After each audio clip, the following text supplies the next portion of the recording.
नमस्कार दोस्तों, मेरा नाम है डॉक्टर प्रशांत कुमार भारद्वाज और आज हम आए हुए हैं सेवन बंडर नए मुरादाबाद में स्थित उस पार्क में जहां की उद्घाटन कल ही हुआ है और होली आने को है। और आज हमारे साथ इस चर्चा में शामिल होने को हैं डॉक्टर विशेष गुप्ता जी, बाल संरक्षण आयोग के पूर्व अध्यक्ष, शिक्षाविद। नमस्कार सभी को।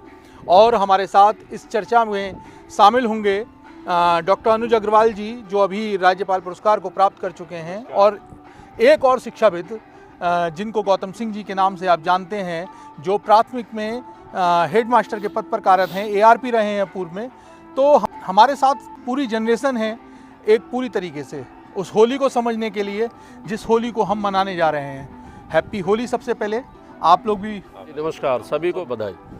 और इस हैप्पी होली के हम जानना चाहेंगे सबसे पहले इस चीज़ को कि आज की होली में और तब की होली में, जो 1980 से पहले या 1980 के आसपास के दशकों में होली मनाई जाती थी, उनमें क्या अंतर आया? जैन जी की पीढ़ी नहीं जानती होगी उस होली के बारे में। जी बहुत धन्यवाद प्रशांत भारद्वाज जी। सबसे पहले मैं कल प्रारंभ हो रही रंगों के उत्सव होली की बहुत बधाई प्रदेशवासियों को भी और शहरवासियों को भी, आप सबको होली की बधाई देता हूँ। होली चूँकि इस बार कुछ नया रूप रंग लेकर आई है, क्योंकि कई प्रकार के चर्चाएँ हैं कि कल होली होगी, रात को होली का दहन होगा, 3 को ग्रहण होगा, 4 को फिर रंग की होली मनाई जाएगी। लेकिन होली तो होली होती है। चारों तरफ आप देख रहे हैं कि एकदम ऐसा उबाल, आपको रंग भी मिलेंगे, पिचकारी भी मिलेंगी। लेकिन जब कभी भी होली के सामूहिक रूप को हम देखते हैं तो मुझे लगता है कि शायद उसमें क्षरण हुआ है। हम ज़्यादातर गांव के लोग रहने वाले हैं और ऐसी बस्तियों के रहने वाले, ऐसे गांव के रहने वाले जहां हमने बहुत नज़दीक से लोगों को मिलते जुलते देखा है। दिन पहले से घर में गुंजियों की तैयारी हो जाती थी, चौपालों पर तमाम ऐसे हास्य और व्यंग होते थे। गांव में किसी का विवाह हुआ है या किसी को और कोई नया ऐसा कार्य हुआ तो उसको व्यंग के रूप में, उपहास के रूप में उड़ाते थे। बड़ा आनंद होता था, लोग मिलते थे। और होली चूँकि एक ऐसा त्यौहार है जिसमें वर्ष भर के विरोध भी दूर हो जाते थे और एक नई जीवन की शुरुआत हम देखते हैं कि होली पर होती थी। लेकिन आज हम देख रहे हैं कि जिस प्रकार से जनरेशन गैप बढ़ रहा है, जिस प्रकार से पीढ़ियों की रिक्तता बढ़ रही है, उससे मुझे लगता है कि कहीं ना कहीं गैप तो हुआ ही है, लेकिन अब होली केवल कुछ घंटों का त्यौहार रह गई। आप देखिए कि होली जलती है तो तब कुछ लोग आपको दिखाई देते हैं, या रंग होता है तो जल्दी इंतज़ार होता है कि किस प्रकार 10-11 बजे से 1-1:30 बजे तक समाप्त कर लें, उसके बाद लगभग होली समाप्त हो जाती है। तो होली एक ऐसा त्यौहार है जिसमें हम सभी मिलकर अपने मनोमालिन्य को दूर करते हैं अब, और एक नए संबंधों का ढांचा हमारा तैयार होता है। हम सब आपस में अपने पुनः प्रेम करते हैं, पुनः अपनी बुराइयों को दूर करते हैं। ऐसे तमाम चर्चा में रहती थी। लेकिन आज हम देख रहे हैं कि नई पीढ़ियों के बीच में इस प्रकार की रिक्तता भी हुई है और नई पीढ़ी में उबाल तो है, लेकिन वो केवल कुछ घंटों का उबाल रह गया है और आपको होली रंग के बाद आपको पता ही नहीं लगेगा कि होली आई थी कि नहीं आई थी।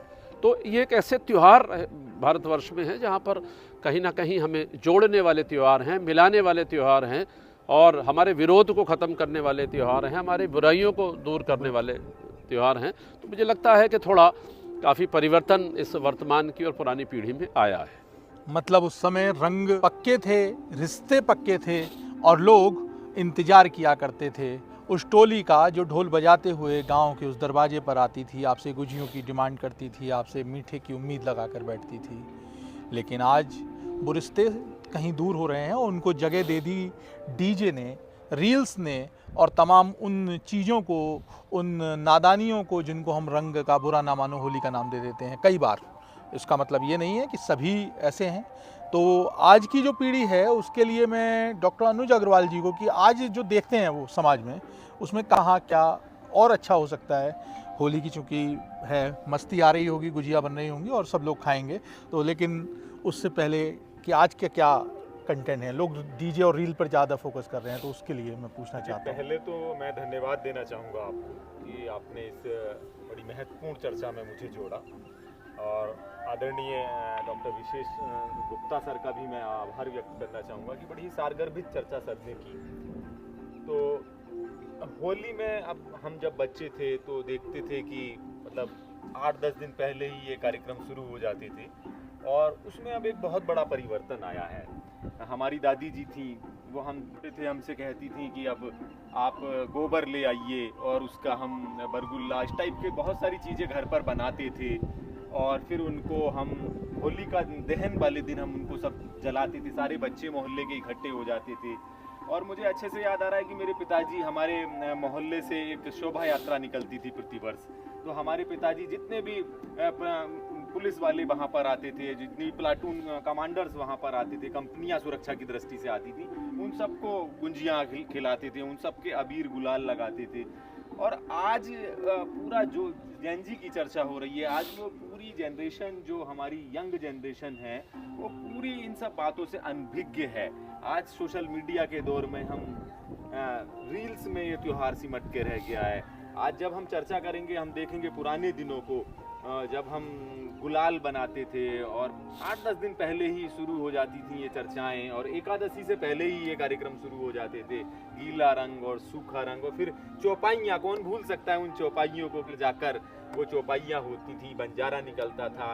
तो आज एक बहुत बड़ा बदलाव इस जनरेशन में आया है, और ये जनरेशन को नहीं मालूम है कि कितने दिन तक ये होली चला करती थी। लेकिन फिर भी जो हमारी जेनजी पीढ़ी है, नई पीढ़ी है, उसको मैं यही कहना चाहूँगा कि जो हमारी सांस्कृतिक विरासत है, जिस विरासत की चर्चा आज पूरे देश भर में हो रही है, तो कहीं ना कहीं हमें उस विरासत से फिर से जुड़ना होगा, तभी ये होली का पर्व हम और भी अच्छे तरीके से मना पाएंगे। बहुत बढ़िया है।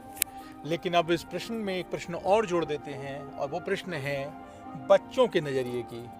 आज की होली की सबसे बड़ी चिंता होती है केमिकल रंग, और चूँकि हमारे साथ शिक्षाविद हैं जो प्राथमिक विद्यालय से भी आते हैं और बच्चों को बहुत अच्छी तरह से उनके मनोभावों को भी समझते हैं, तो मैं उस चीज़ को कि होली में बुरा ना मानो के मतलब को ये नहीं है कि कुछ भी कर दो, तो उन बच्चों के लिए आप क्या संदेश देना चाहेंगे जो आज की पीढ़ी में रंग को केमिकल रंगों से जोड़ देते हैं, और ख़ासकर उन दुकानदारों के लिए जो कुछ थोड़े मुनाफे के लिए उस चीज़ से अपने आप को जोड़ते हैं?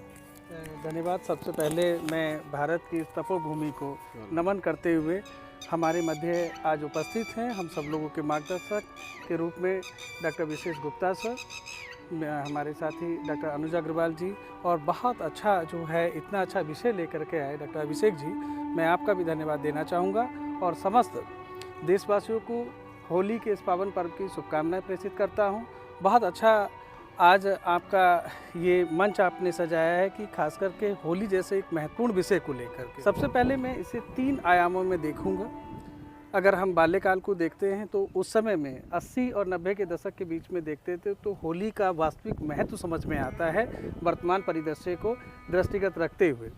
पहले क्या था कि वहाँ प्राकृतिक रंगों की होलियाँ जो है होती थी, वहाँ पर एक जो गुलाल की बात थी, और टेसू का, जहाँ तक टेसू के फूल की बात है, तो उससे जो है वहाँ उसके कलर का उपयोग किया जाता था, और तमाम ऐसी प्राकृतिक चीज़ों का इस्तेमाल जो है एक रंगों के उपयोग के रूप में जो है वहाँ पर किया जाता था।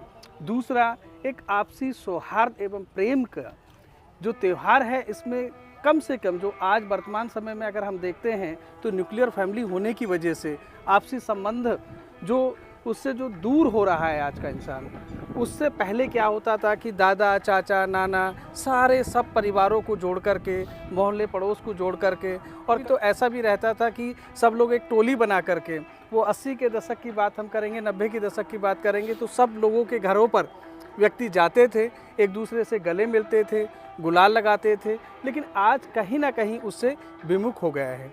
जहाँ तक मैं ऐसे व्यवसायों की बात करूँगा, ऐसे तमाम हो सकते हैं कुछ मुनाफाखोर व्यक्ति जो आज उन कोमल बच्चों की और इस तमाम ऐसे लोगों को लेकर के जो कलर में किसी प्रकार की मिलावट, केमिकल वगैरह अगर वो इस्तेमाल कर रहे हैं, मैं ऐसे लोगों की जो है निंदा करता हूं। और हो सकता है कि स्वार्थवश उन्होंने ऐसा किया हो, लेकिन अमूमन अब वो वापस जो है प्राकृतिक रंगों की ओर लौट रहे हैं। ऐसा नहीं है, आज ये भारत एक नया भारत है, और इसमें इस ऐसी संस्कृति को आगे बढ़ाने के लिए होली का एक महत्वपूर्ण त्यौहार है। धन्यवाद। जी जी जी, मुझे लगता है प्रशांत जी, अगर बाजार की चर्चा होली में ना हो, हाँ, तो मुझे लगता है होली का वर्तमान जो परिप्रेक्ष्य है उसमें परिवर्तन के ट्रेंड हम देख नहीं पाएंगे। बिल्कुल। तो मुझे लगता है कि आप भी शायद सभी लोग सहमत होंगे जी। कि आज हमारी किचन समाप्त हो गई है, और मुझे लगता है छोटे परिवारों का ये बहुत बड़ा दुर्भाग्य है कि जहाँ दादा दादी नहीं हैं, परिवारों में नाना नानी नहीं हैं, अधिकांश लोग नौकरी करते हैं, माता भी पिता भी, और बच्चे बेचारे अकेले रहते हैं। बाज़ार का बहुत बड़ा योगदान है। बाज़ार ने हमारी रसोई को छीन लिया है। आज हमारी गुंजिया एक से एक बढ़िया कलर की, परफ्यूम की, तमाम खुशबुओं से मिली हुई सारी चीज़ें बाज़ार में मिल जाएंगी। कचरी पापड़ हमारे घर वाले बनाते थे, आलू हमारे लेते थे, कांजी हमारी पड़ती थी। ये सारी चीज़ें हमारी रसोई से ख़त्म हो गई। तो ये जो प्राकृतिक चीज़ों के साथ लगाव था, या चूँकि होली एक प्रकृति का भी, चूँकि मार्च जब होता है तो हमारी फसल भी आती है, हमारा गेहूँ पकता है, फसल आती है, प्रकृति के और नज़दीक हम लोग ओपले हमको दिखाई देती हैं। तो मुझे लगता है कि बाज़ार ने भी इस सारी चीज़ों को, और मुझे लगता है कि आप चाहे गुंजियों का बाज़ार देख लीजिए, चाहे रंगों का बाज़ार देख लो, चाहे पिचकारियों का बाज़ार देख लो, कलर का बाज़ार देख लो, करोड़ों रुपए का बड़ा बाज़ार है। और यही कारण है कि हमारी रसोई समाप्त हो रही है। चूँकि रसोई में आपको ध्यान होगा, आपको भी ध्यान होगा, मुझे भी ध्यान है कि गाँव में सब लोग मिलकर, यानी पड़ोस की औरतें भी, हमारे पड़ोसी भी महिलाएं आ रही हैं, सामान ला रही हैं, बना रही हैं, वो उनका सामान गुंजिया उतार रही हैं, उनके घर जा रही हैं। तो वो ये जो पारस्परिक सहयोग की भावना थी, उससे हमारे तमाम रिश्ते भी मजबूत होते थे। तो कई स्तर पर हमारे रिश्ते बाज़ार ने तोड़े हैं। तो एक तो रसोई को हमारी तोड़ा है, हमारी गुंजिया बाज़ार से लगभग आने 15-20% मुश्किल से घर का रसोई बची है, बाकी सब बाज़ार ने ले ली है। तो बाज़ार पर भी हमें कोई ना कोई आक्रमण करना पड़ेगा। और जब बाज़ार में मांग बढ़ती है तो निश्चित तौर पर कहीं ना कहीं उत्पादन भी बढ़ता है, और उत्पादन बढ़ता है तो कहीं ना कहीं मिलावटखोरी की भी बहुत बड़ी बात होती है। आपने देखा होगा अब ये तमाम जो प्रशासनिक लेवल की तमाम कमेटियां हैं वो घूमनी शुरू हो जाएंगी। रोज़ मावा पकड़ा गया, पर पनीर पकड़ा गया, यहाँ पर रंग पकड़े गए। तो हम समाज को इस बात पर भी निगाह रखने की आवश्यकता है कि हम अपने बच्चों को भी ये कम से कम बताएं कि बाज़ार के साथ तो जुड़ें, लेकिन कम से कम अपनी पीढ़ी के नियंत्रण में रहें। जिस प्रकार से वो आपको दिशा निर्देश करती है, उस आधार पर आप काम करेंगे तो निश्चित तौर पर होली का जो आनंद है वो दुगना हो जाएगा। क्यों? बिल्कुल। अनुज जी, देखिए, होली रंगों का त्यौहार है, लेकिन असली रंग चेहरे पर नहीं, व्यवहार में दिखते हैं। पहले टेसू के फूल उबलते थे, आज केमिकल के पैकेट खुलते हैं। पहले मोहल्ला एक होता था, आज ग्रुप अलग हो रहे हैं। लेकिन एक चीज़ आज भी वही रह सकती है, वह है सम्मान एक दूसरे का। होली खेलिए पर किसी की मर्यादा जलाकर नहीं, रंग लगाइए पर रिश्ते बिगाड़ कर नहीं। इस बार होली ऐसी हो जिसे याद करके मुस्कुराहट आए। और शुभकामनाएं। बहुत धन्यवाद, बहुत बधाई, और सभी को शुभकामनाएं। बहुत बधाई।